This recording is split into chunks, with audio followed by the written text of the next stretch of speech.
Good morning, students. Welcome to Narayana Live Classes. I am Anjaneyulu going to discuss on the key of assignment on the topic circle. And in that, the first question is given: two circles intersect of 2 points A and B. They are intersecting in points A and B. And AD and AC are the diameters of the circles. I have to prove this point B lies on segment DC. So what I do? I join AB. As soon as I join AB, I know this is a diameter. So this angle ABD is in the semicircle. So angle in the semicircle is a right angle. Therefore, I can say angle ADB is equal to 90 degree. You will say angle in a semicircle. Similarly, I'll say AC is the diameter. So this is a semicircle, and angle in a semicircle is a right angle. That is 90 degree again. Again, I'll give the reason is angle in a semicircle is a right angle. Semicircle is a right angle, correct? Now what I do? I add this two. That is angle ABD plus angle ABC. What it is? 90 plus 90. So 90 plus 90 is 180. So it forms a line. Therefore, I can say DBC is a line. Therefore, I can say that point B lies on the. Therefore, I can say point B lies on the segment of BC is my required solution. Coming to the second question, we have prove that the quadrilateral formed by the internal angle bisectors of any quadrilateral. So ABCD is any quadrilateral. So there are internal bisectors of each angle, correct, forms a cyclic quadrilateral. So I have to prove that EFGH is a cyclic quadrilateral. Now to prove it is a cyclic quadrilateral, it is as good as proving these opposite angles to be supplementary, because we know opposite angles of a cyclic quadrilateral are supplementary. So if you prove that opposite angles are supplementary, we can say the quadrilateral so formed is a cyclic quadrilateral. So I know in quadrilateral ABCD is any quadrilateral, and AH, BF, CF and DH are the internal bisectors of angle A, B, C and D respectively. These angles, these segments AH, BF, CF and DH are the bisectors. Now we know that forms a quadrilateral. Now I know if I add this sum of measures of angles of a triangle, angle sum property is 180 degree, but this is vertically opposite to this.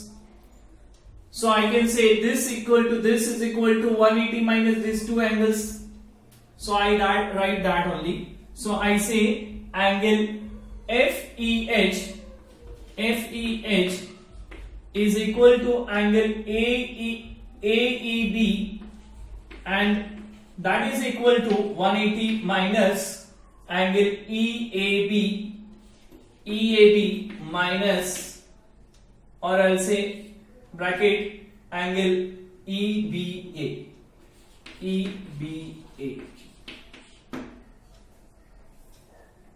Similarly, I'll go for the other side. I'll say angle FGH,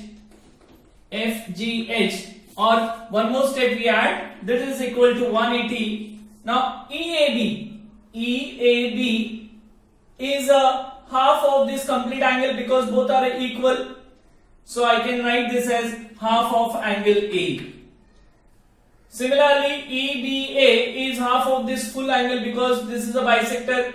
BF is a bisector, so I can say EBF is nothing but half of ABC. That is half of angle B. So I take half common on both. So what I get? Angle A plus angle B. Correct? I can get this as, let me call this as first equation. That is what we get. Angle FEH is equal to angle AEB is equal to 180 minus half of angle A plus B. Same way I go to the other side. I say FGH, angle FGH is equal to angle DGC or CGD is equal to 180 minus these two angles. That is nothing but angle GDC plus angle GCD. So again I write 180 minus, now this angle GCD is half, both are equal, so this angle is half of this whole angle, so I can say half of angle C, and this is nothing but this angle is half of angle D because both are bisectors given to us, angle D. So what I do, half you take common, angle C plus angle D. What do you get? Angle FGH is equal to CGD is equal to 180 minus half of angle C plus angle D. Now let me call this as 2. Now what I do? I add 1 and 2. So I'll say add 1 and 2.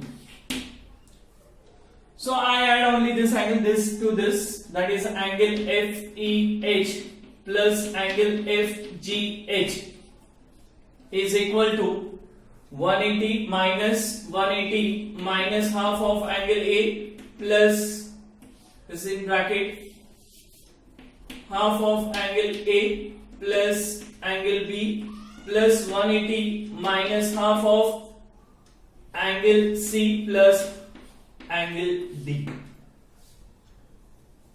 Now in this two only we get 180 I write it together, that is 180 plus 180 360, and in this I take half common, so what we get is angle A plus angle B plus angle C plus angle D. That is nothing but angle FEH plus angle FGH. These two angles we got. Addition of these two is equal to 360 minus half of this angle A plus B plus C plus D. A plus B plus C plus D. So that is angle sum property of a quadrilateral, and that is always 360. So I write 360 minus half of 360 and it comes to 180. So what we get? 360 minus 180 and we get 180. That is angle FEH plus angle FGH is equal to 180 degree. So we got this is opposite angles are supplementary. Therefore this quadrilateral is a nothing but cyclic quadrilateral. Therefore I can say EFGH is a cyclic quadrilateral. And that is my required proof. Now coming to the next question. They are given a chord of a circle is equal to the radius of the circle. Find the angle subtended by the chord at any point on the minor arc and also at the point on the major arc. So we have to find this angle as well as this angle. So what I do?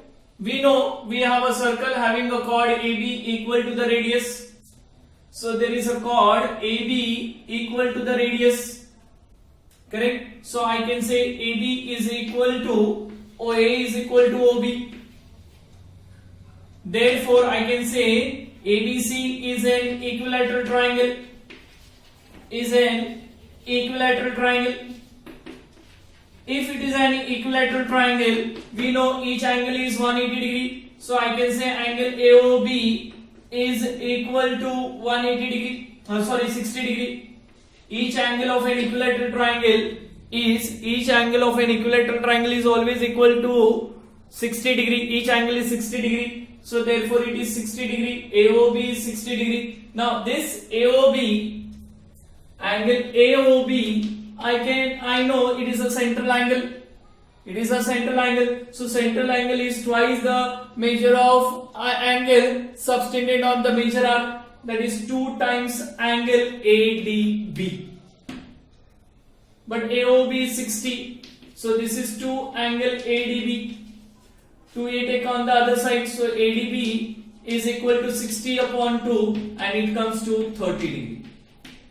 Now as we know, all the coordinates of the vertices of the quadrilateral A, B, C, D lies on the circle. So we know that ABCD is a cyclic quadrilateral. If it is a cyclic quadrilateral, we know opposite angles are supplementary. So I can say ACB plus ADB is equal to 180 degree. But angle ADB is how much? 30 degree. So angle ACB is equal to 180 minus 30 degree. Therefore I say angle ACB is equal to 150 degree.